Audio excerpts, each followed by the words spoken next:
Meron tayong dalawang salted eggs bigay ng aking kumare. Ang gagawin natin ay slice muna natin.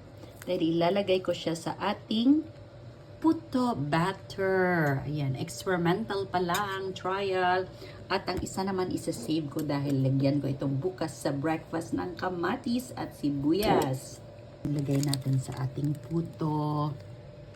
I'm excited. Luto ng puto pag nag-steam, dapat boiling talaga ang tubig. Ano?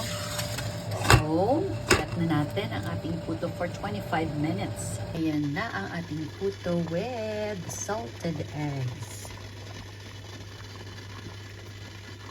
Really good na tikman ko ng isang slice, ang 1/4.